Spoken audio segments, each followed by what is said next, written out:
Les mille et une nuits, traduit par Antoine Galland, nuit 202. Suite de l'histoire du prince Camaralzaman depuis sa séparation d'avec la princesse Badour.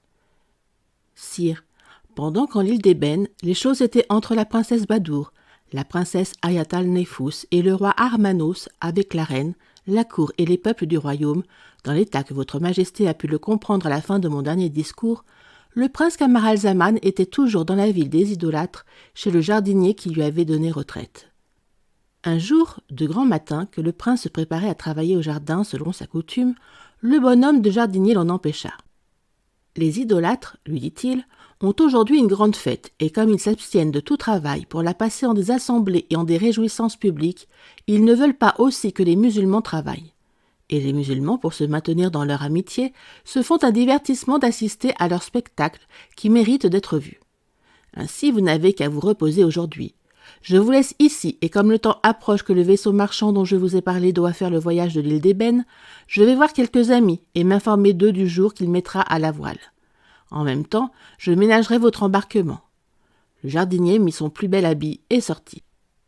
Quand le prince Camaralzaman se vit seul, au lieu de prendre part à la joie publique qui retentissait dans toute la ville, l'inaction où il était lui fit rappeler avec plus de violence que jamais le triste souvenir de sa chère princesse. Recueilli en lui-même, il soupirait et gémissait en se promenant dans le jardin, lorsque le bruit que deux oiseaux faisaient sur un arbre l'obligea de lever la tête et de s'arrêter. Camaralzaman vit avec surprise que ces oiseaux se battaient cruellement à coups de bec et qu'en peu de moments, l'un d'eux tomba mort au pied de l'arbre.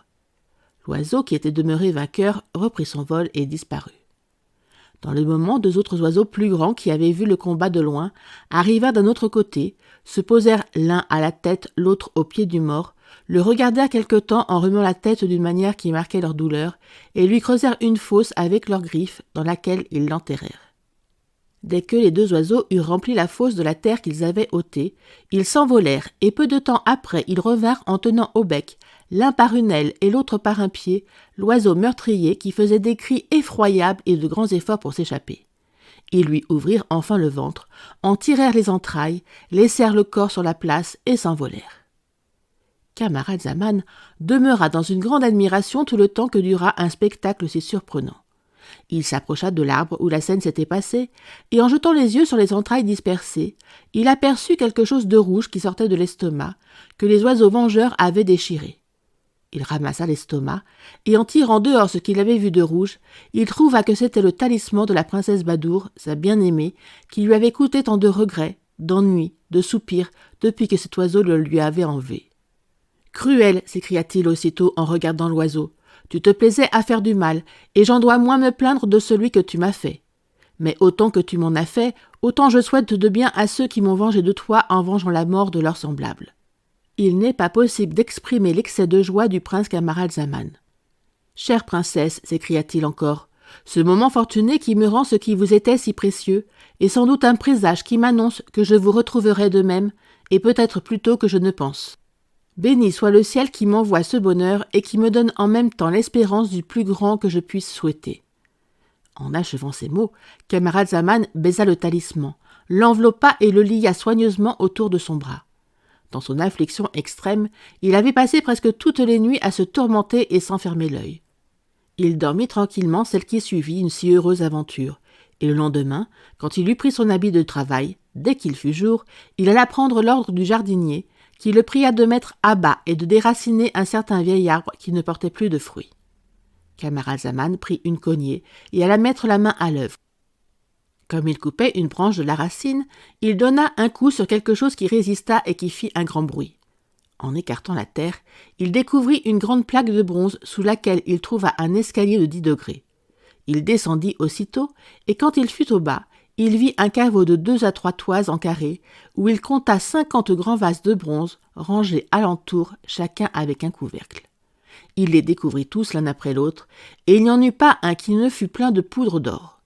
Il sortit du caveau, extrêmement joyeux de la découverte d'un trésor si riche, remit la plaque sur l'escalier et acheva de déraciner l'arbre en attendant le retour du jardinier. Le jardinier avait appris le jour de devant que le vaisseau qui faisait le voyage de l'île d'Ébène chaque année devait partir dans très peu de jours. Mais on avait pu lui dire le jour précisément et on l'avait remis au lendemain. Il y était allé, et il revint avec un visage qui marquait la bonne nouvelle qu'il avait à annoncer à Camaralzaman. « Mon fils, lui dit-il, car par le privilège de son grand âge, il avait coutume de le traiter ainsi. Réjouissez-vous et tenez-vous prêt à partir dans 3 jours. Le vaisseau fera voile ce jour-là sans faute, et je suis convenu de votre embarquement et de votre passage avec le capitaine. » « Dans l'état où je suis, reprit Camaralzaman, vous ne pouviez m'annoncer rien de plus agréable. En revanche, j'ai aussi à vous faire part d'une nouvelle qui doit vous réjouir. Prenez la peine de venir avec moi, et vous verrez la bonne fortune que le ciel vous envoie. » Camaralzaman mena le jardinier à l'endroit où il avait déraciné l'arbre, le fit descendre dans le caveau, et quand il lui eut fait voir la quantité de vases remplis de poudre d'or qu'il y avait, il lui témoigna sa joie de ce que Dieu récompensait enfin sa vertu et toutes les peines qu'il avait prises depuis tant d'années. « Comment l'entendez-vous » reprit le jardinier. « Vous imaginez donc que je veuille m'approprier ce trésor ? Il est tout à vous, et je n'y ai aucune prétention. Depuis 80 ans que mon père est mort, je n'ai fait autre chose que de remuer la terre de ce jardin sans l'avoir découvert. C'est une marque qu'il vous était destinée, puisque Dieu a permis que vous le trouvassiez. Il convient à un prince comme vous plutôt qu'à moi, qui suis sur le bord de ma fosse et qui n'ai plus besoin de rien. Dieu vous l'envoie à propos dans le temps que vous allez vous rendre dans les États qui doivent vous appartenir, où vous en ferez un bon usage. » Le prince Camaralzaman ne voulait pas céder au jardinier en générosité, et ils eurent une grande contestation là-dessus. Il lui protesta enfin qu'il n'en prendrait rien absolument s'il n'en retenait la moitié pour sa part. Le jardinier se rendit, et ils se partagèrent à chacun 25 vases. Le partage fait. « Mon fils, dit le jardinier à Camaralzaman, ce n'est pas assez. Il s'agit présentement d'embarquer ces richesses sur le vaisseau et de les embarquer si secrètement que personne n'en ait connaissance. Autrement, vous courriez risque de les perdre. Il n'y a point d'olives dans l'île d'Ébène, et celles qu'on y porte d'ici sont d'un grand débit. Comme vous le savez, j'en ai une bonne provision de celles que je recueille dans mon jardin. Il faut que vous preniez 50 pots, que vous les remplissiez de poudre d'or à moitié et le reste d'olives par-dessus, et nous les ferons porter au vaisseau lorsque vous vous embarquerez. » Camaralzaman suivit ce bon conseil et employa le reste de la journée à accommoder les 50 pots. Et comme il craignait que le talisman de la princesse Badour qu'il portait au bras ne lui échappât, il eut la précaution de le mettre dans un de ses pots et d'y faire une marque pour le reconnaître.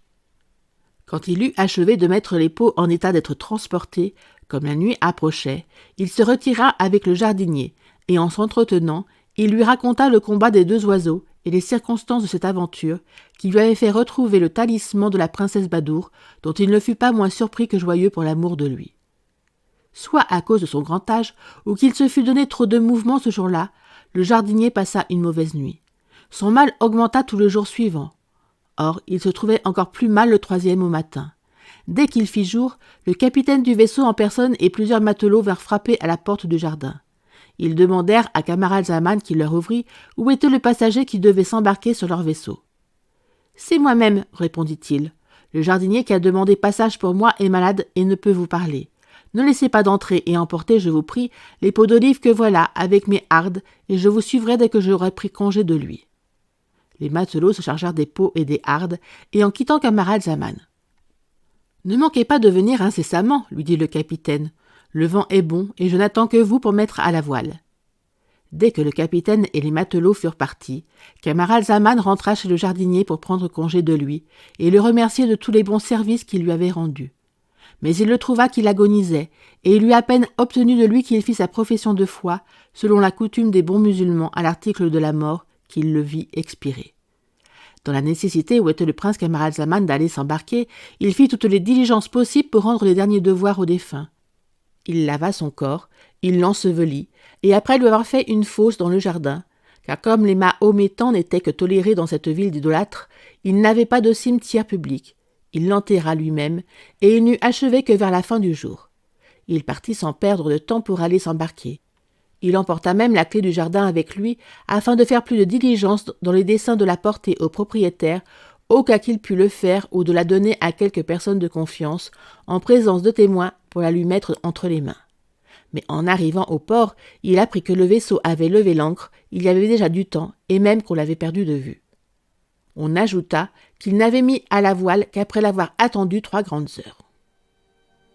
Scheherazade voulait poursuivre, mais la clarté du jour dont elle s'aperçut l'obligea de cesser de parler. Elle reprit la même histoire de Camaralzaman la nuit suivante et dit au sultan des Indes. Merci d'avoir écouté cette vidéo. Si cette vidéo vous a plu, vous pouvez vous abonner gratuitement à la chaîne Coin Livre Audio. N'oubliez pas de liker avec le pouce vers le haut. Vous pouvez aussi me laisser un commentaire. À bientôt.